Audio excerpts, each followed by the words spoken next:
Hallo und herzlich willkommen zu einem weiteren Tutorial. Ich zeige euch heute, wie man den Synthesizer-Sound von David Guetta's She-Wolf ganz einfach mit Reason nachmachen kann. Ich verwende hier wieder Record in der Verbindung mit Reason, funktioniert aber auch mit allen anderen Reason-Versionen.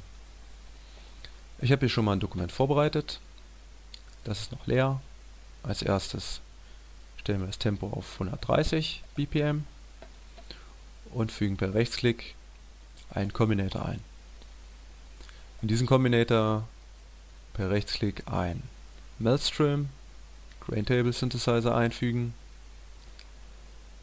Falls es nicht bei euch so aussieht, solltet ihr Rechtsklick machen und Patch initialisieren. Dann habt ihr auf jeden Fall den gleichen Stand. Ich benutze beide Oszillatoren, deswegen schalte ich den B hier ein. A schalte ich auf Sawtooth 16, B auf Sawtooth 4. Den Indexregler von A auf ungefähr 64, den von B auf 27, beide Oszillatoren Decay voll aufdrehen und die Filter ausschalten. Als letztes drehe ich den Portamento-Regler auf ein Viertel, also ungefähr, machen wir ruhig 26. Dann ist der Grundsound fertig und die Noten habe ich hier schon mal vorbereitet. Die kopiere ich jetzt einfach da mal rein, damit wir uns das anhören können. Die Noten könnt ihr von mir bekommen, schickt mir einfach eine Nachricht oder hinterlasst einen Kommentar, dann sende ich euch die MIDI-Files zu.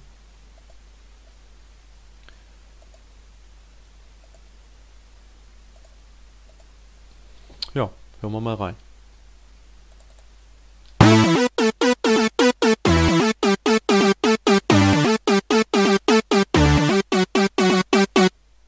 Klingt jetzt noch nicht wirklich interessant, deswegen fügen wir jetzt noch ein paar Effekte hinzu. Als erstes packen wir mal ein Hall dazu, dafür nehmen wir diesen RV7000. Auch hier kann man das Patch initialisieren, falls das nicht so aussehen sollte. Und den Dry-Wet-Regler drehe ich auf 10, Decay auch auf 10 oder 11. Ist okay. Danach kommt ein Scream 4 Distortion. Die drehe ich auf Fuzz. Den P1 auf 105 oder 104, ist okay. Den P2 auf ungefähr 113. Schalte hier die Body-Sektion ein und auf Typ E. Die Resonanz auf 10. Machen wir ruhig 12, 14, ein bisschen mehr. Scale auch auf 14. Auto machen wir einfach auf 14. Ist einfacher. So, den Damage Control Regler drehen wir runter auf 12, damit es nicht zu extrem wird. Und den Masterpegel drehen wir auch ein bisschen runter, weil das jetzt doch ziemlich laut geworden ist dadurch. Und damit haben wir den schönen verzerrten E-Gitarren-Sound, der in dem Lied vorkommt. Ich spiele es kurz nochmal an.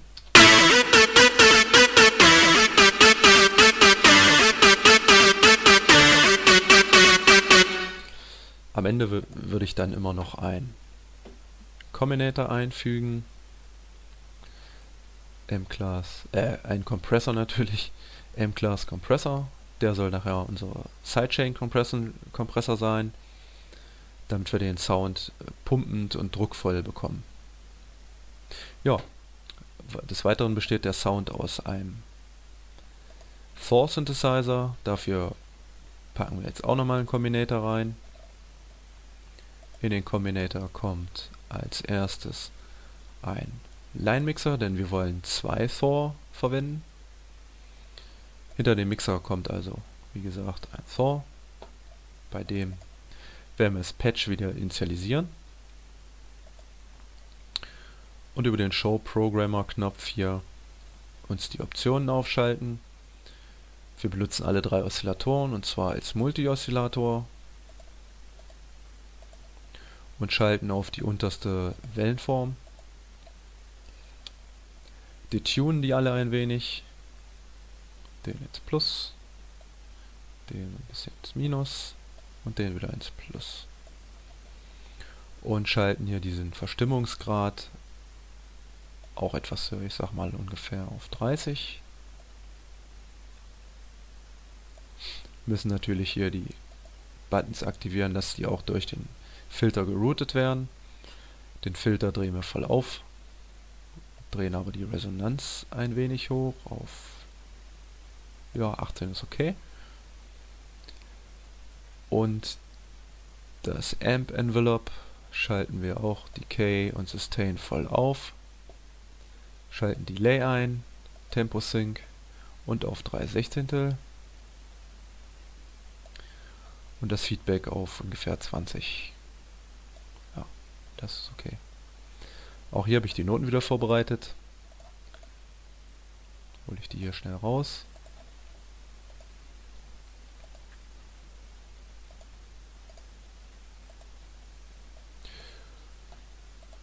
Ja, und hören uns das nochmal zusammen an.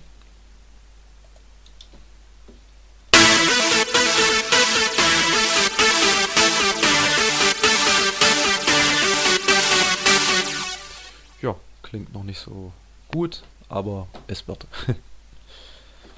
Als nächstes brauchen wir einen weiteren For.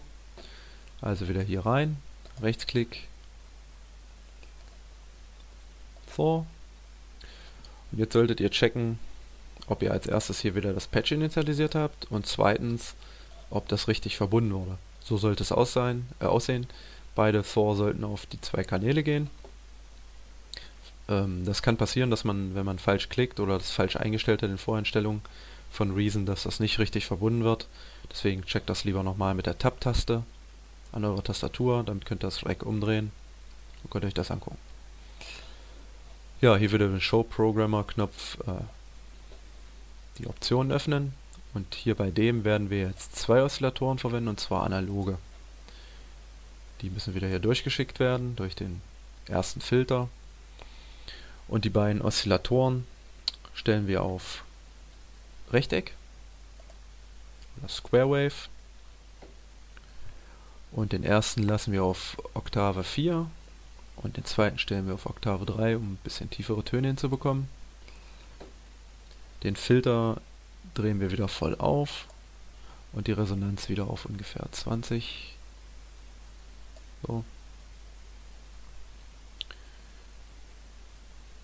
Wir schalten das Delay ein, wieder Tempo Sync und die Time auf 3/16 und Feedback auf, ja, 30, 28 ist okay. Und hören uns das wieder an.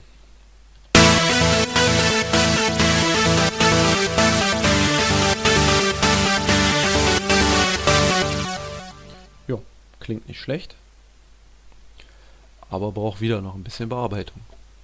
Deshalb fügen wir als nächstes hier hinter den Mixer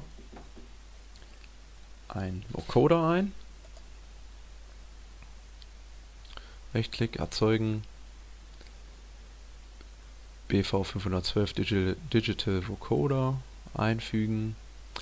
Den benutzen wir im Equalizer-Modus, stellen ihn auf 8 Band und ich habe in dem Fall die ersten 3 Bänder so ein bisschen ansteigen lassen, um ein bisschen die Tiefen rauszunehmen. Und den Shift-Regler habe ich auch auf, ja, um die 20 gestellt. Das macht den Sound einfach klarer. Jetzt wäre es vielleicht wichtig, nochmal das Ganze umzudrehen, zu checken, ob das alles richtig verbunden wurde, aber es sieht ganz gut aus. Die beiden SAW gehen auf den Mixer, vom Mixer geht es in den Vocoder und vom Vocoder in den Combinator und damit raus in unseren Kanal. Das kann passieren, dass der Mixer die Geräte als Send-Effekt anschließt, dann müsst ihr das einfach lösen, die Verbindung, und das dann so anschließen. Ja. Nach dem Vocoder fügen wir noch einen EQ hinzu. Also Rechtsklick auf den Vocoder, erzeugen M-Class Equalizer. Dort aktiviere ich das Low Shelf und drehe die Lautstärke runter auf ungefähr -12, um nochmal ein paar besser rauszunehmen. Und die Höhen, die kann man dann ein bisschen boosten, ganz leicht, vielleicht 1,7 dB oder so. Ja, das wäre es eigentlich schon. Am Ende wieder noch, achso, diesen Low Cut könnt ihr eigentlich immer aktivieren, weil 30 Hertz, der schneidet alles unter 30 Hertz weg. Das sind sowieso Bereiche, die man auf einem normalen System nicht hört. Könnt ihr ruhig aktivieren. Ja, zum Schluss noch einen Kompressor hinzu, den wir wieder für die Sidechain benutzen. Und dann ist das Ganze eigentlich schon fertig. Hören wir nochmal alles zusammen an.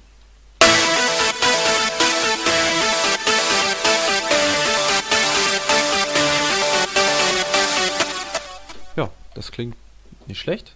Da sind wir der Sache schon ganz nahe gekommen. Wie gesagt, was ihr jetzt noch als nächstes machen müsst, das zeige ich euch aber hier, ist ein Kickdrum zu erzeugen. Einfach 4 to the floor. Hört sich dann so an. Oder auch nicht.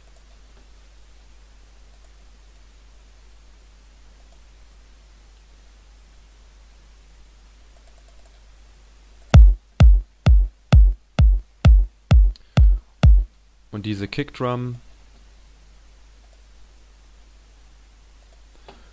routet ihr dann einfach. Ich habe es jetzt über so einen Spider Audio Merge and Splitter gemacht. Den Sound von der Kickdrum hier rein in die Splitter Section und dann auf die einzelnen Kompressor gelegt, die wir als Sidechain Kompressor eingefügt haben. Da geht das einfach hier unter Sidechain, geht das dann drauf. Dreht den Threshold und die Ratio ziemlich nach links und rechts, genauso wie Attack und Release, dann kriegt ihr einen richtig schönen pumpenden Sound. Mit der Lautstärke könnt ihr dann etwas spielen, bis euch der Sound richtig gefällt. Das gleiche macht ihr auch bei unserem Maelstrom. Da ist das gleiche. Hier nur nicht so stark, weil der Sound soll ein bisschen mehr durchkommen. Das ist dieser verzerrte Gitarrensound, den wollen wir ein bisschen präsenter haben. Deswegen ist die Threshold und Ratio Einstellung ein bisschen weicher. Und den Input habe ich hier auch wieder hochgedreht, damit das Ganze ein bisschen mehr Druck kriegt. Ja, und zum Schluss fehlt dann noch ein Bass. Da habe ich eigentlich jetzt hier auch nur einen ganz einfachen zusammengebastelt. Auch wieder ein Sidechain Compression eingebaut. Und das Ganze hört sich dann ohne den Bass so an.